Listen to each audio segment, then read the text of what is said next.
ketika kita ditimpa satu permasalahan, bukan berarti Allah tidak tahu. Allah tahu semuanya. Ya, kita susah, kita senang, kita sendiri, kita sedang dalam keadaan, Allah semua tahu. Jadi jangan ketika kalian susah, dibelit satu musibah, terus kalian mengatakan, jangan-jangan Allah tidak tahu saya lagi susah ini. Bukan Allah tidak tahu. Allah tahu semua kesusahan kalian. Allah tahu semua derita kita. Cuma ya, Allah menginginkan supaya kita menunjukkan bahwa kita ini memang sosok hamba. Adalah hamba. Dan sifat hamba itu adalah fitrahnya meminta. Iya sebenarnya. Adim sak ngende, adim susah tu ya Allah, tunas tolong, adim sak kah susah, berminta, tolong ya Allah.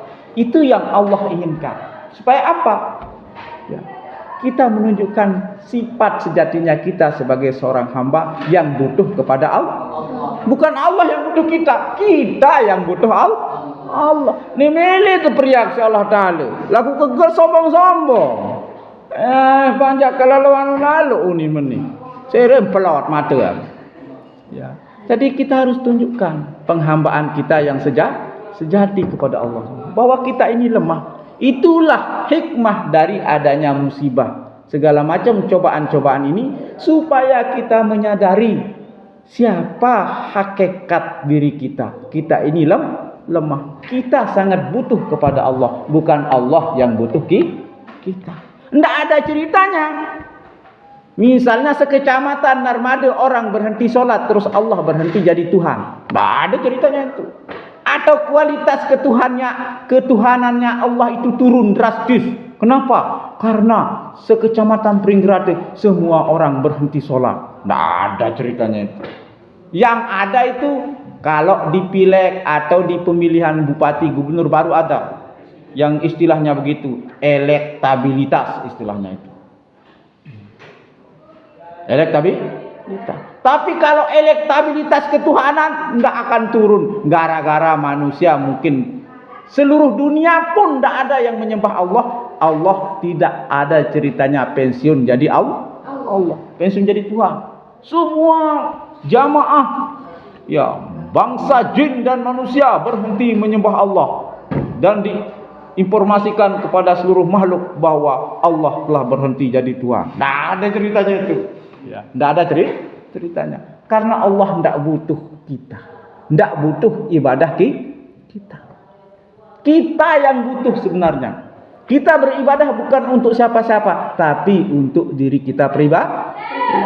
Itu doang lain. Bukan untuk Allah. Allah tidak ada. Ya. Tidak ada gara-gara orang rajin ibadah terus Allah semakin kaya. Tidak ada itu. Jadi Allah itu ya, tetap kaya, tetap pemurah, ya, tetap penyayang. Ia sembayang manusia tetap terperiak si Allah Ta'ala. Lagu ingat, lemak dek karing sekali. Lamun di dunia jak masih tadi okay? Ya, itulah sifat Rahman Rahimnya Allah Subhanahu wa ta'ala. Lamun Rahman Allah di dunia ni jak yang sembayang tebing mangan doang. Okay?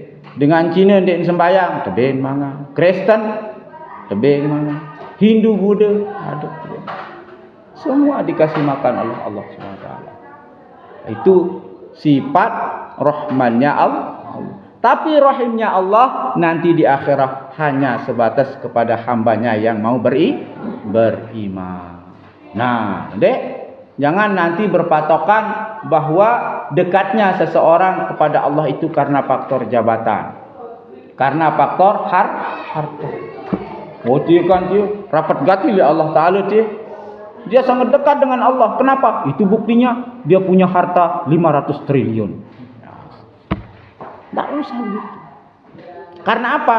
Jabatan, harta tidak menjamin orang dekat dengan Allah. Apa buktinya? Qarun. Siapa yang terkaya di zamannya? Ya Qarun. Ya, dikisahkan itu sampai kunci berangkasnya aja itu harus dibawa dengan kereta kuda.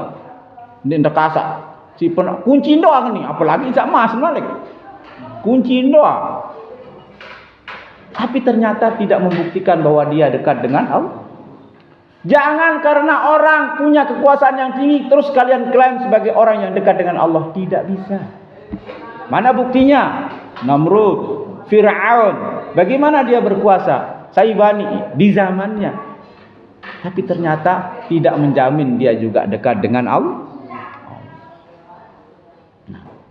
Yang bisa menjamin kita dekat dengan Allah adalah kualitas penghambaan kita kepada Allah Subhanahu wa taala. Kenapa no? Jadi tidak bisa kualitas kedekatan seseorang di dunia ini hanya dinilai dari materi, kemudian jabatan dan semua hal yang dipatok oleh manusia tidak bisa. Karena kualitas dekat atau jauhnya seorang hamba itu hanya Allah yang tahu. Aneh Allah Ta'ala wasa tahu. Ya mun dia terganggu wada dengan. Dia terganggu wada dengan. Wah itu jarum bulu beak itu penjahat pada itu. Belum tentu, kita tidak tahu. Ya, mungkin memang bentuknya seperti itu, tapi hatinya tetap tawajuh mengingat Allah. Jubah keren, sorbanan ala-ala kurungan manuk sebelik. Lagu apa ni? Angan enggak gawe. Nah, berminta tak anu tu ya. Berminta tak kawur jamaah ni barat suruh nyumbang di sekonok kepe. Yo ni no. Jadi jangan tertipu karena hal-hal yang bersifat dunia. Ya, penampilan keren. Lagu apa? Ya, tujuannya dunia. Jadi ini yang perlu kita sikapi bersama adik-adik deh. Nah, jadi ketika kita sudah menanamkan dalam hati kita bahwa Allah itu bersifat sama basar, mendengar, melihat, maka kita akan lebih berhati-hati menjalani kehidupan. Entah itu kita dalam keadaan susah, senang, sendiri maupun ramai, tetap dalam hati kita tertanam bahwa Allah itu Maha mendengar, Maha melihat. Lamun yang keterami, ya kita sadari bahwa Allah itu mendengar perkataan-perkataan kita, melihat apa yang kita lakukan. Dendek sak semele-mele lalu begawian. Lamun yang kesepi, apa lagi? Dendek gara-gara dendek narak dengan semele-mele pada begawian, semele-mele pada ngerak. Ingat Allah mendengar, Allah melihat. Lamun nyengkem susah, dendek susah lalu. Dendek susah lah. Ingat Allah melihat kita, mendengar juga kita. Ingat itu. Tidak paralon Allah Ta'ala dia tahu diri entam susah. Allah tahu itu. Tapi kembali kepada yang awal. Allah sangat rindu ketika kalian memohon kepada Allah, menunjukkan sifat hakikat daripada penghambaan kita, yaitu butuh kepada Allah. Ketika kita dalam posisi yang mungkin bisa dikatakan keren, di atas angin, jangan juga terlalu bangga. Ingat bahwa apa yang kita miliki atas dasar anugerah Allah. Apa yang kita punya ini hanya sebatas hak pakai, bukan hak milik. Dan apa yang kita miliki hanya sebatas hak pakai. Ingat, kita akan bertanggungjawab kepada sang pemilik yang sejati, yaitu Allah. Ikmal ma syi'ta fa innaka mustiyun. Itu hadis Rasulullah. Gawe apa sambil gawe, lagu ingat. Setiap pekerjaan pasti ada balasan. Wa ahbib ma syi'ta fa innaka mufarriqu. Kangen apa sama kangen. Sak demen lek kepeng, kangen kepeng. Sak demen lek bangkat, kangen bangkat. Sak demen lek jabatan, kangen jabatan. Sak demen lek berayan, demen ingat fa innaka mufarriqu. Bermintam kangen lemak lamun tuah pelot ya berpisah doa. Ndak ada cerita dengan cinta sehidup semati itu ke teori itu. Cinta sehidup semati. Munani misal berayan mati melin lalu tama jok mili jok kubur tu lalu tertukakkan berayan mati. Ndak mau kan? Itu bohong. Kata-kata cinta sehidup semati. Cinta itu hanya sebatas sehidup, semati tidak ada. Lamun mati ya telang cerita. Nah, mungkin saya sedikit berkisah sebelum kita akhiri. Dulu di zaman Nabi Isa alaihi salatu wassalam diceritakan ada seorang yang sangat menyayangi istrinya. Nah, jadi ketika itu akhirnya istrinya ini mati atau meninggal dunia.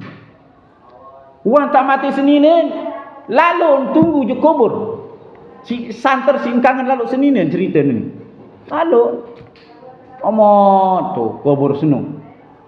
Akhirnya ditemukan oleh Nabi Isa alaihi wasallam. Ya Abdullah, wahai hamba Allah, panjang nenek. Apa gawe menti? Oh meni cerita. Senina kemati si santer kangen lalu. Nani jang ke kerambok tinggal gawe mukur tu. Wah tawak wani si mukur ndek milih merarik balik. Si mukur tunggu kubur senina sin kangen lalu. Wah puluhan tahun mah tunggu sampai wah rambo. Ya, sampai sudah beruban dia tunggu kubur istrinya, pemakaman istrinya. Bisa. Oh milih kira-kira. Ah terketua Nabi Isa. Kira-kira. Misal nani yakni hidup seninen dia misal. Masih mendik tekangan atau berembi. Yakin mendik entam masih tekangan si seninen atau berembi. Nah, itulah pertanyaannya Nabi Isa alaihissalam. Oh yakin, karena waktu kami dulu masih hidup, cinta hidup semati. Oke, baik kalau begitu. Terus bagaimana sekarang? Tunas tolong pelungguh Nabi Isa. Berdoa juga Allah Ta'ala ada yang saya hidup malik senine. Karena salah satu mukjizatnya Nabi Isa adalah ya menghidupkan orang yang sudah mati bi qudratillahi ta'ala dengan kuasanya Allah. Akhirnya Nabi Isa berdoa. Betul berdoa Nabi Isa. Hidup saat ini nanti. Sogol-sogol dengan kubur masih glowing. Marak wayan saat nyekan saat mati. Lah masih hodak. Ayo masih hodak dengan mati. Dia saat mantuak lalu.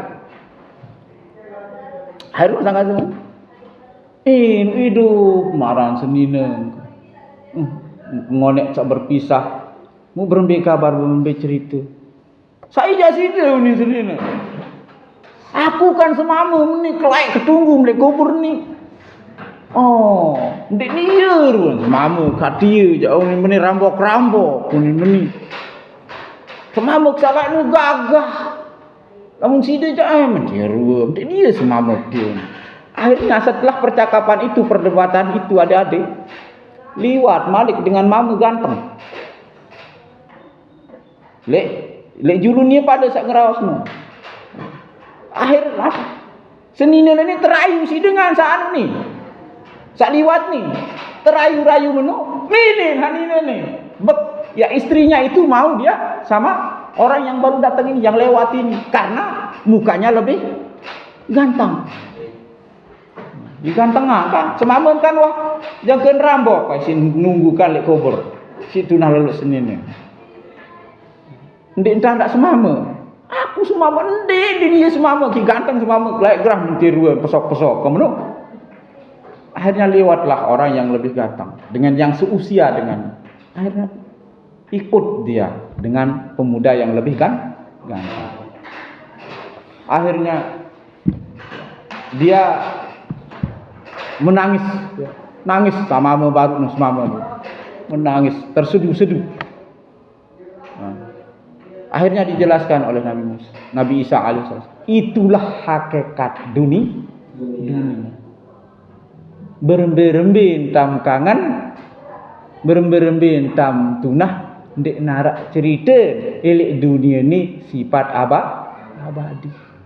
Tak sak saling tunah, tak sak saling kangen, tak sak saling gedekah, ndek narak cerita abadi. Pasti ada ujung-ujungnya.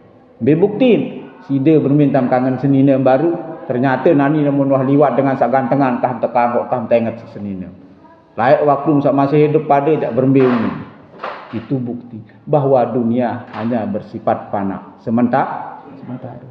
Dia terganggu kangen lalu dengan sak santer lalu sitka kangen. Dia terganggu endah sak merik lalu santer sit merik dan dengan. Saya enggak ada tahu. Sak mum kangen oleh mak jari musuh. Sak mum merik no ye jaga sak mbu angkat. Itulah sebabnya Rasulullah sudah menetapkan konsep khairul umur au satuha. Sebaik-baik perkara adalah yang sedang-sedang saja. Dendek sak kesanteran lah lalu. Mungkin sampai di sini dulu pembahasan kita pada siang hari ini.